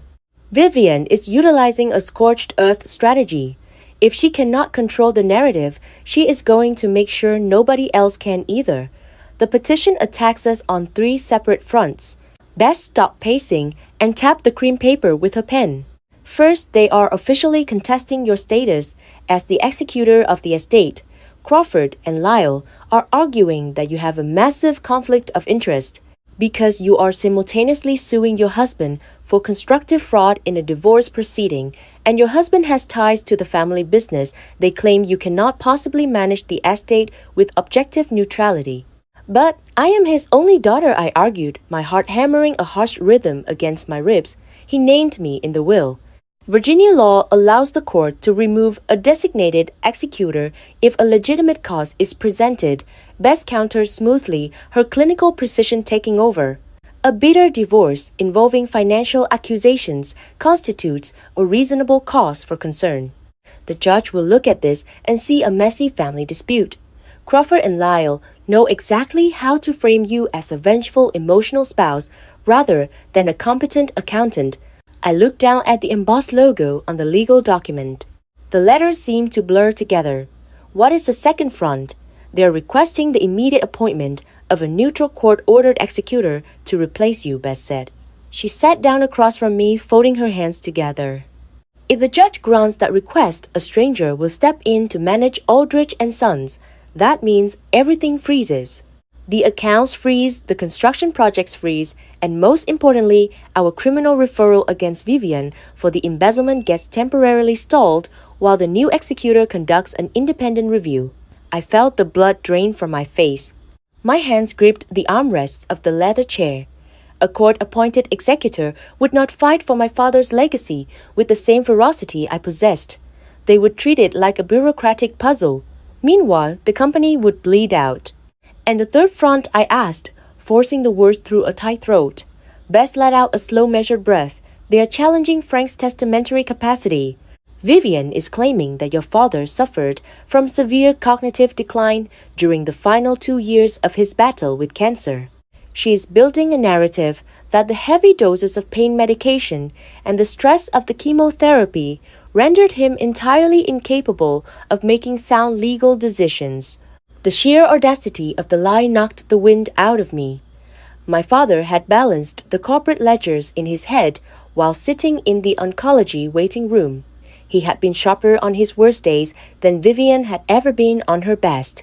If they successfully prove he lacked capacity, any changes he made to his estate plan are completely contestable, Bess warned. That includes the secret will sitting in our vault. If I submit that new will to the judge today, Crawford and Lyle will immediately petition to throw it out based on his medical records. They will drag us into years of litigation, draining the company accounts to pay the legal fees until there is absolutely nothing left for you to protect. I leaned back in the chair, staring up at the acoustic tiles on the ceiling. I felt like I had just been slapped across the face for the second time, but this time the blow was delivered entirely on paper. Vivian did not even need to win the argument in a courtroom. She only needed to delay the process. If she dragged this out for 3 years, she could siphon away the rest of the funds, hide her assets, and exhaust me until I simply gave up. We have exactly 21 days to file our formal response, Bess told me. Her eyes locked onto mine, demanding my full attention. I cannot submit that new will without Armour Marin. I need undeniable proof that Frank possessed full mental capacity when he made those decisions. I need medical notes, witness testimony, or something written in his own hand that proves he was lucid and acting with deliberate intention. I closed my eyes. The smell of old diesel fuel and dry concrete drifted into my memory. I had been too terrified to turn the dial on the safe because I did not want to face the reality of my father's death. But my grief was now a luxury I could no longer afford. If I did not find the courage to open that metal box, Vivian was going to destroy the company, the legacy, and the man who had spent 3 decades building it. I will open the safe, I said. My voice echoed in the cold conference room. Bess nodded. When tonight, Monday evening descended over Chester with a thick, suffocating humidity, I lay on top of the covers in my master bedroom, staring at the shadows shifting across the ceiling. The house was far too large for one person. The profound silence magnified every tiny noise. I could hear the refrigerator compressor humming in the kitchen downstairs. I could hear the wind rustling the oak leaves outside the window. My cell phone vibrated against the wooden nightstand, vibrating so hard it nearly walked itself off the edge. I reached over and picked it up. The screen glowed with a harsh blue light in the dark room. It was a text message from Garrett. I read the words 3 times. Marin, my mother hired the lawyers because she is scared. You can stop this. We can settle things quietly. Please. I let my arm drop back onto the mattress, keeping the phone loosely in my hand. She is scared. I thought about those 3 words. Vivian Dwyer was terrified. She had spent the last 12 years constructing an elaborate, flawless image of a wealthy, independent widow to hide the mountain of debt her husband had left behind. Because she was scared of being poor, she had manipulated my husband into signing fraudulent invoices. Because she was scared of losing her country club status, she had stolen $412,000 from a dying man. Because she was scared I would expose her at the funeral, she had struck me across the face in front of 52 people.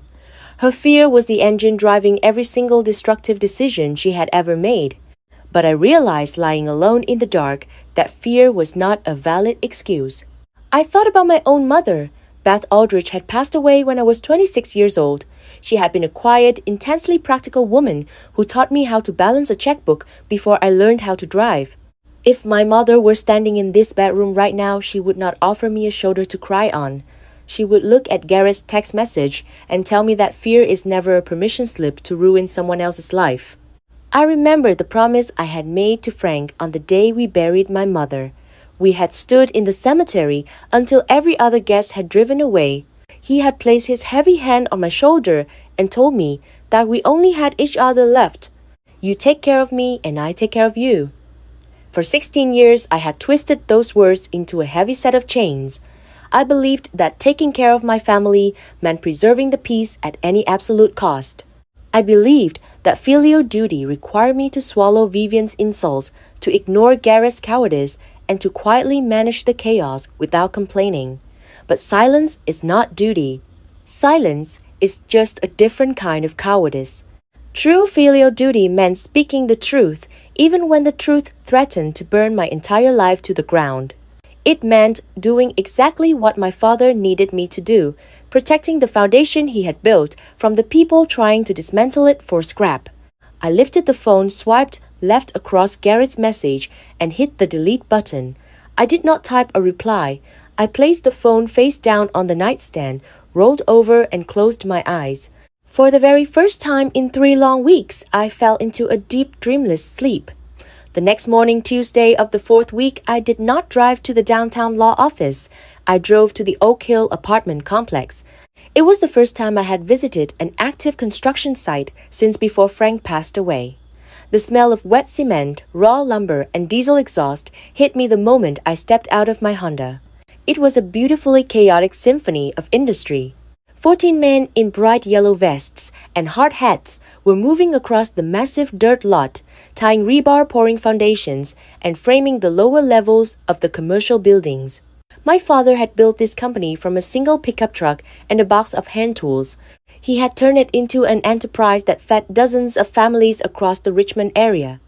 Hank, the secondary foreman, who had worked under Frank for 22 years, spotted me from the scaffolding. He climbed down the metal ladders and walked across the muddy lot. His face was deeply weathered, covered in a fine layer of gray concrete dust, but his eyes were sharp and incredibly kind. "Morning, Marin," Hank said, pulling off his heavy leather work gloves. "Good morning, Hank," I replied, crossing my arms against the morning chill.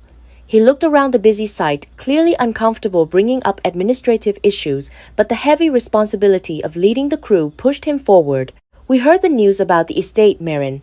The guys talk. Word travels fast in the contracting business. We know Vivian is trying to freeze the accounts." I nodded slowly, refusing to lie to him. "It is true. Her lawyers filed a petition yesterday morning to lock down the operating funds." Hank wiped his brow with the back of his forearm. "Listen, the older guys, me and Roy, and the veterans, we will wait. We have savings. We will work through the freeze because Frank always took care of us. But some of these younger kids on the framing crew have massive mortgages. They have babies at home.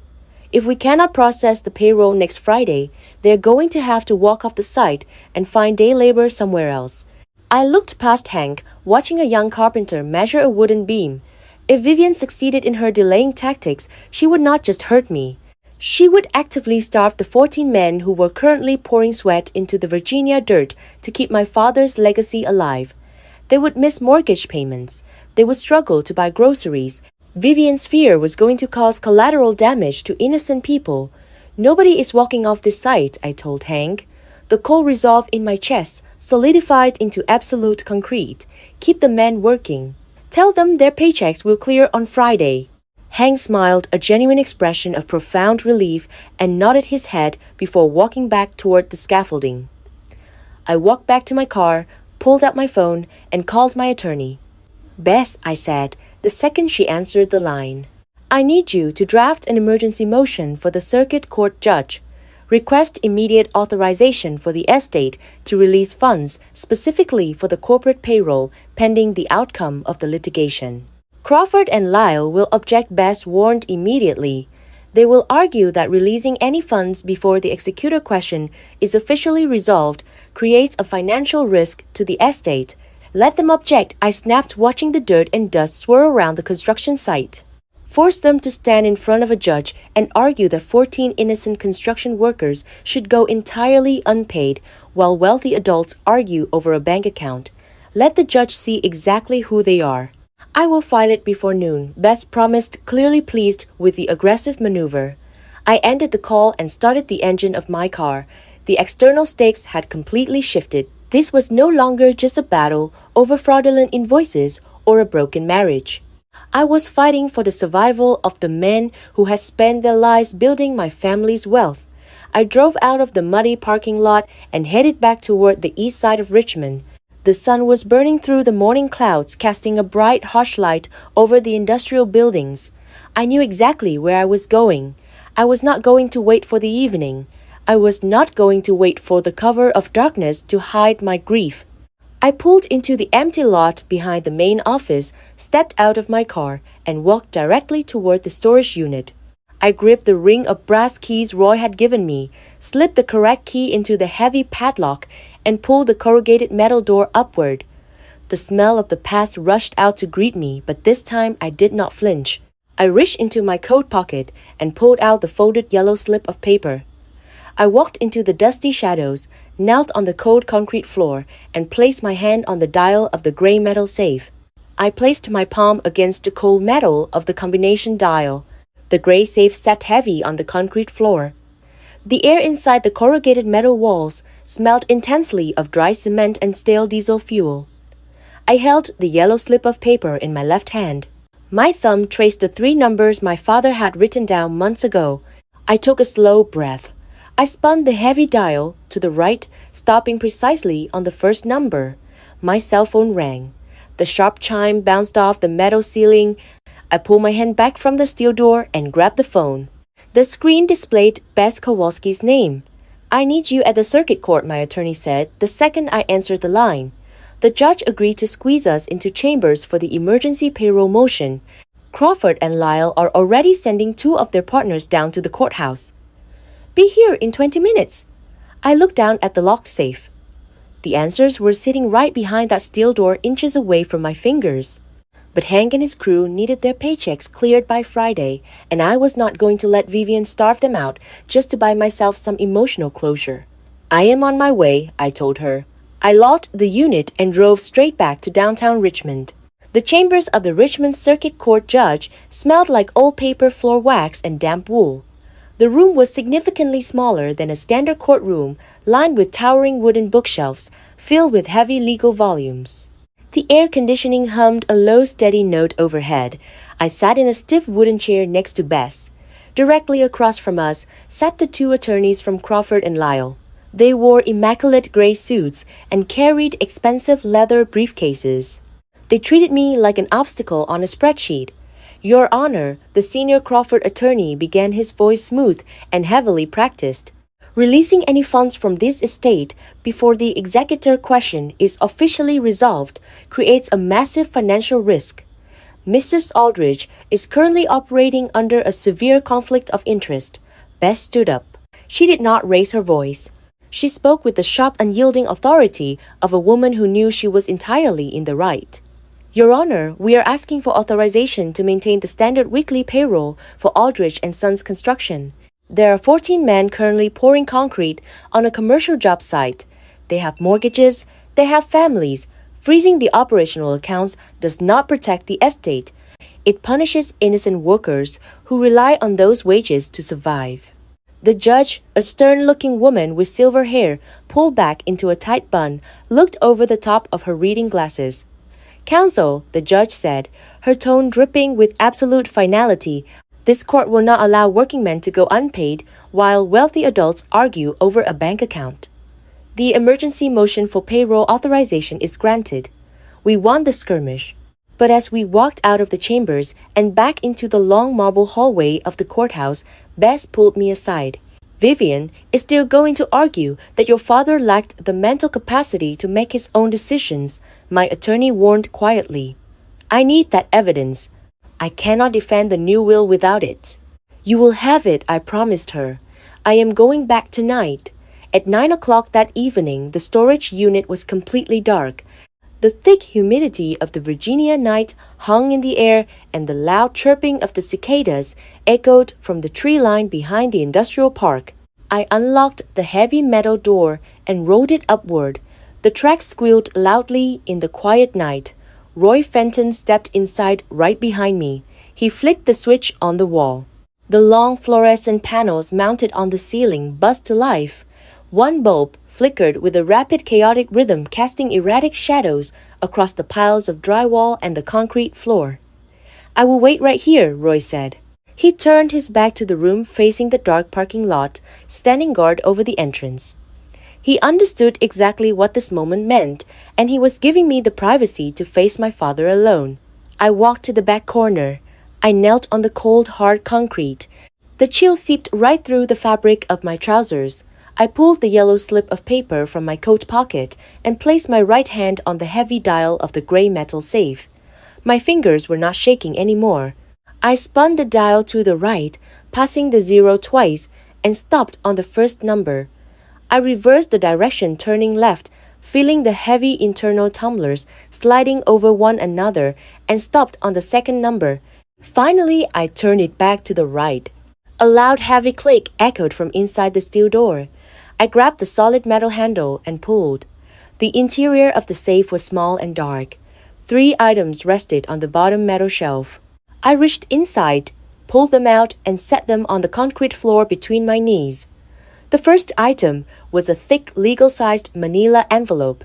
Across the front, written in my father's large, slanted handwriting, were 6 words: "For Marin. When you are ready." The ink was dark and bold, written with the heavy black markers he used to label his building plans. The second item was a stapled packet of high-quality legal paper. It was a certified copy of his last will and testament. I flipped to the final page. It was dated exactly 3 months before his death, signed by Frank, witnessed by 2 people I did not know, and stamped by a notary public. I turned back to the first page. The new document explicitly revoked all prior wills. It left 100% of the estate entirely to me. Garrett's name was completely erased. The $50,000 son-in-law provision from the old will was gone, leaving him with absolutely nothing. But the most important part was buried in the middle of the third page. I ran my index finger over the black text. All payments issued to Dwyer Strategic Consulting during the period of 2022 through 2024 were entirely unauthorized. I, Frank Aldridge, never agreed to any consulting contract with Vivian Dwyer. My executor possesses the full authority to pursue legal recovery of these stolen funds. My father had known Vivian would try to claim he had approved the arrangement. He had written his denial directly into his most powerful legal document, creating a permanent binding testament to her fraud. I set the will down and picked up the third item. It was a small wire-bound spiral notebook. The blue cardboard cover was stained with coffee and dirt. The pages were covered in my father's handwriting. It was a ledger. He had recorded the exact date and the exact dollar amount of every single fraudulent invoice Vivian had submitted. At the bottom of the page, he had drawn a thick line and written the final total, $412,300, all fake. This small dirty notebook was the undeniable proof of his mental capacity. Vivian's expensive lawyers were going to stand in front of a judge and argue that Frank was too sick and too heavily medicated to understand his own finances. Bess Kowalski was going to hand the judge this notebook, proving that a dying man had tracked a complex embezzlement scheme down to the very last penny. His mind had been absolutely perfect until the end. I placed the notebook next to the will and reached for the thick manila envelope. The flap was not sealed. I pulled out 3 pages of yellow legal paper. The handwriting was large and slanted, but toward the bottom of the pages, the letters began to waver slightly, revealing the physical weakness he was fighting when he wrote it. I sat back on my heels, letting the cold concrete bite into my legs, and began to read my father's voice. "Marin," the letter began, "if you are reading this, it means I am gone. And you are sitting in that dirty storage unit right next to the safe where I used to hide the candy your mother would not let you eat when you were little. I know about the money. I knew from the third invoice. I imagine Roy has already told you that part. I did not say anything to you because you were spending every waking hour taking care of me. You were exhausted. You were terrified. I did not want to force you to choose between your dying father and your husband while I was still taking up space in a hospital bed. I wanted you to make that choice when you were ready, not when I forced you to do it. That was my mistake. I should have told you the truth immediately, but I was so afraid of causing you more pain. Whenever I look at you, I still see that 11-year-old girl who burned her hand on the job site. I know you are a grown woman. I know you are stronger than I ever was. But I was still your father, and my first instinct was always to throw myself in front of the fire. Garrett, I do not hate him. I actually pity the man. He never managed to escape his mother, and now he never will. But pity is not a valid reason to stay married. You stayed with him because I always told you that family was a responsibility. I was wrong, Marin. Family is a choice. You have the absolute right to choose who gets to be your family.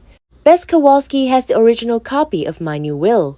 Inside that document, I made it explicitly clear that Vivian Dwyer never had my permission to take a single dime from this company. I want you to use it against her. Do not do it out of revenge. Do it for the truth. The money does not matter anymore. The truth is the only legacy I actually care about. I am so incredibly proud of you. Not because you are a brilliant accountant. Not because you took such good care of me when I was sick. I am proud of you because you are the most honest, straightforward person I have ever known, and I am so sorry that I spent your entire life asking you to keep quiet just to keep the peace. Live your life, my daughter. Do not live it for me. Live it for yourself. Dad, I finished reading the final line. I carefully folded the 3 yellow pages together and pressed them against my chest. The flickering fluorescent light hummed loudly above my head. The smell of the motor oil filled my nose. I leaned my head forward, resting my forehead against my knees, and I finally broke. I cried. I did not make a sound, but my shoulders shook violently. I cried for the man who had sat alone in this cold room, knowing his son-in-law was robbing him, and chose to carry that betrayal in silence just to spare me a few months of heartbreak. I cried for the 16 years I had wasted trying to please a husband who would steal from a dying man. And I cried for the massive, terrifying relief of finally being set free. The tears fell hot and fast, soaking into the fabric of my trousers. I stayed huddled on the concrete floor for several minutes, letting the grief wash through me until there was nothing left to shed. When the shaking finally stopped, I lifted my head. I wiped my face with the sleeve of my coat. The damp concrete had chilled my legs to the bone, but I felt entirely awake.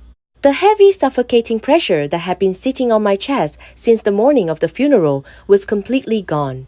My father had been right. Filial duty was not about maintaining the peace. It was not about protecting a broken family structure. It was about standing up and speaking the absolute truth. He had spent his final days ensuring I had the weapons I needed, and he had trusted me to pull the trigger. I gathered the new will, the spiral notebook, and the yellow letter. I placed them all carefully back inside the thick manila envelope and tucked it securely under my arm. I pushed myself up from the cold floor and closed the heavy steel door of the safe. I turned around and walked toward the entrance of the storage unit. Roy was still standing by the open doorway staring out into the dark parking lot. He turned around when he heard my footsteps. The older man looked at my face, noting the redness in my eyes and the fierce, steady grip I had on the envelope. He knew everything, Uncle Roy, I said, my voice carrying clearly over the sound of the summer insects. He tracked every single penny, and he prepared.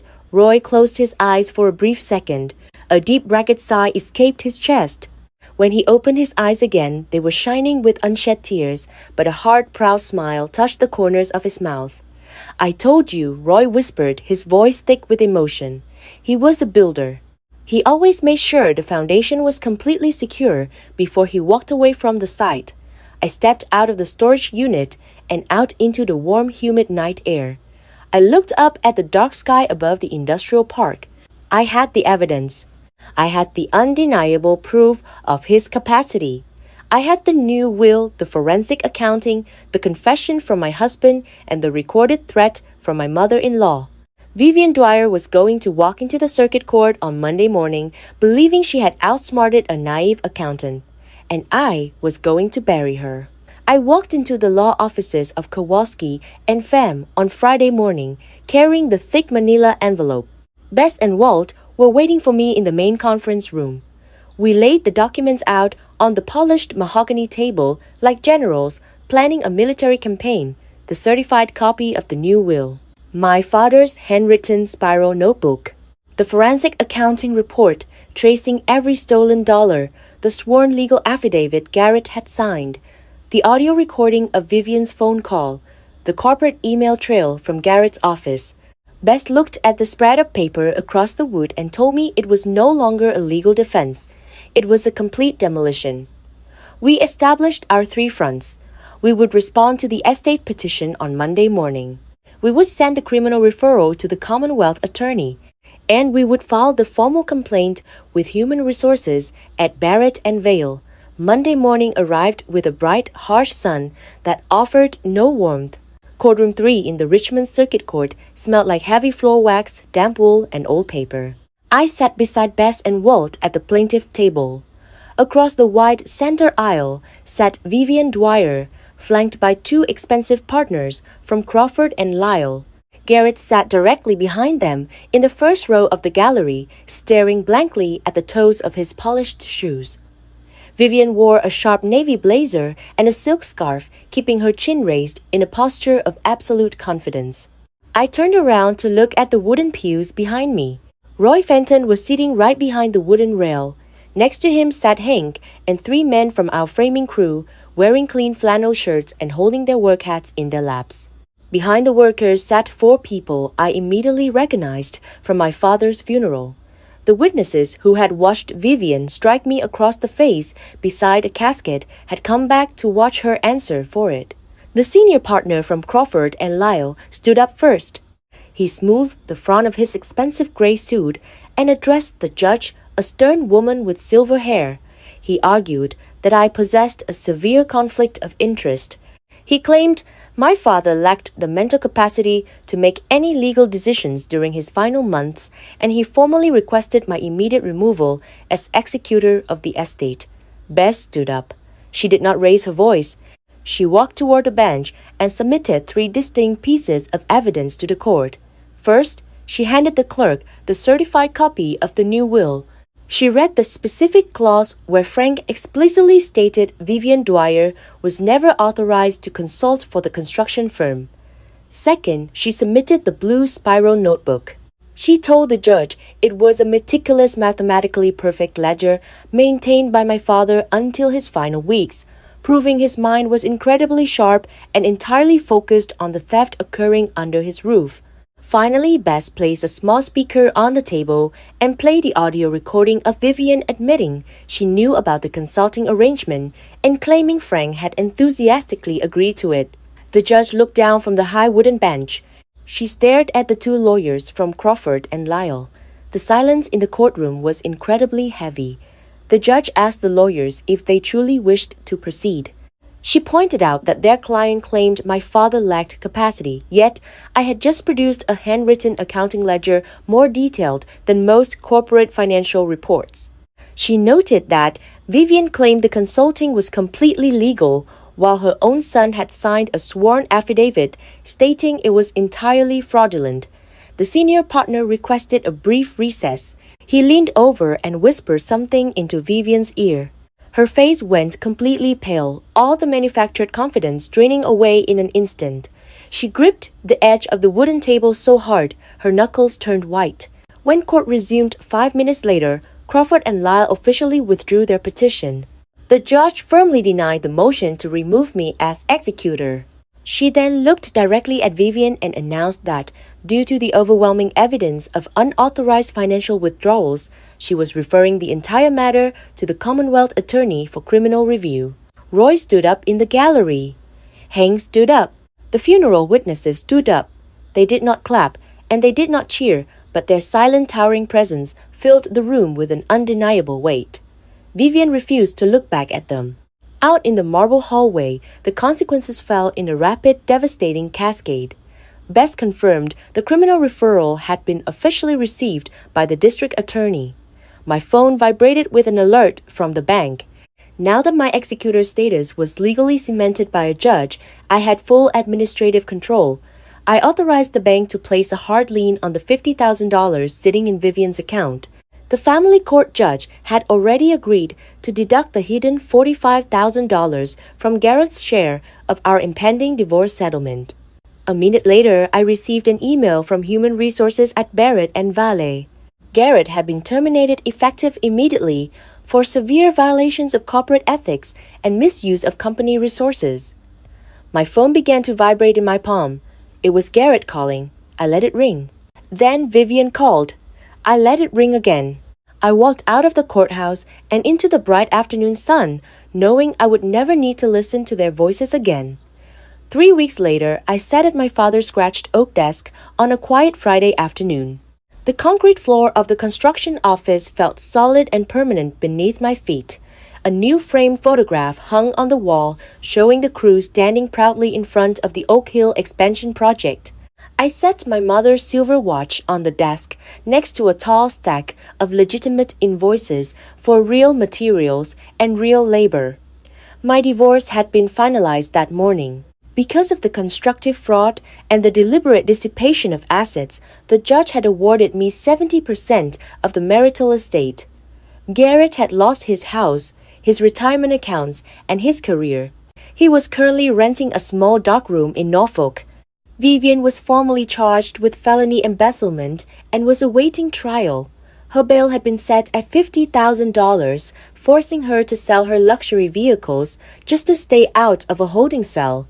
Crawford and Lyle had dropped her as a client the exact moment her bank accounts were frozen, leaving her with an overworked public defender and a shattered public image. Roy knocked on the open-door frame and stepped inside. He held a wooden clipboard in his calloused hand. He told me the payroll had cleared perfectly and we had just submitted a winning bid that would secure the next 18 months of continuous work for the men. He sat down in the guest chair, looked around the office, and smiled. He told me Frank always knew I would handle things properly because I was exactly as stubborn as he had been. I looked at the heavy brown Carhartt jacket hanging on the iron hook behind the door. I finally understood my father's quiet promise. Filial duty was not about staying silent to keep the peace. It was about standing up and choosing what was truly worth protecting. At 5:30, the heavy machinery outside powered down and the office went completely quiet. I packed up my laptop, turned off the desk lamp, and walked out the door. I left the brown jacket hanging on the hook. It belonged to the company, and the company was finally safe. I drove home with the windows rolled down, listening to the warm spring wind wrapped in absolute peace. We often believe that keeping a family together requires endless sacrifice. You might have been taught from a young age that true strength is found in swallowing your pride, ignoring passive-aggressive insults, and keeping the peace at all costs. But the truth is, a peace bought with your silence is not actually peace. It is just delayed destruction. When you stay quiet to protect the feelings of people who are actively hurting you, you are not holding a family together. You are simply funding their bad behavior with your own emotional and financial security. True loyalty, whether to the memory of a parent to your own future or to yourself, demands absolute honesty. You do not owe your silence to people who steal your peace, and you certainly do not owe your loyalty to people who manipulate your sense of duty. Sometimes the most profound act of love you can offer yourself is refusing to let a cycle of exploitation continue for another single day. Setting a hard boundary, walking away from a deceptive marriage, or standing up to an entitled mother-in-law does not make you a vengeful person. It makes you the fierce protector of your own life. It is terrifying to finally face the reality of what the people closest to you are capable of doing behind your back. But the quiet, lasting freedom waiting on the other side of that confrontation is always worth the fight. Have you ever had to break a long silence in your own family to stop a cycle of manipulation? And what finally gave you the courage to stand your ground and speak up? Share your experiences in the comments below, because your story might be exactly what someone else needs to hear today to finally choose themselves.